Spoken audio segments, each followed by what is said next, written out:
మహిళలను విద్యార్థులను వేధించే వారికి ఇక ఇన్స్టంట్ షాక్లు తప్పవు. ఆ విధమైన పవర్ఫుల్ షూస్ రెడీ అయ్యాయి. మహిళలను వేధిస్తే చాలు వారికి కరెంట్ షాక్ ఇచ్చేలా తయారు చేశాడు రాజస్థాన్ కు చెందిన ఓ పాలిటెక్నిక్ విద్యార్థి. అల్వార్ జిల్లాలోని లిలీ గ్రామానికి చెందిన పాలిటెక్నిక్ కళాశాలలో 3వ సంవత్సరం చదువుతున్న విద్యార్థి వివేక్ చౌదరి దాదాపు 2 నెలల పాటు శ్రమించి 3,500 రూపాయల ఖర్చుతో ఈ స్పెషల్ షూస్ ను తయారు చేశాడు. ఈ బూట్లను ధరించిన మహిళ ఏదైనా ఇబ్బందులో ఉన్నప్పుడు బూట్ల వెనుక భాగాన్ని బలంగా నేల వైపుకు నెట్టాలి. ఆ వెంటనే స్పెషల్ షూస్ లో ఉన్న ఒక పరికరం యాక్టివేట్ అయిపోతుంది. ఆ తర్వాత సదరు మహిళను వేధిస్తున్న వ్యక్తికి కరెంటు షాక్లు తగలడం మొదలవుతుంది. షూస్ లో ఉండే ఈ ప్రత్యేక పరికరాన్ని ఒకసారి ఫుల్ గా ఛార్జ్ చేస్తే వరుస పెట్టి 1000 షాక్లు ఇవ్వగలదు. అంతేకాదు ఈ షూస్ లో GPS లొకేషన్ ట్రాకర్ సైతం ఉన్నాయి.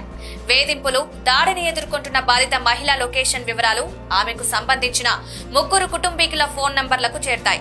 ఎవరెవరి ఫోన్ నెంబర్లు అందులో ఫీడ్ చేయాలనేది సదరు మహిళ నిర్ణయించుకోవచ్చు.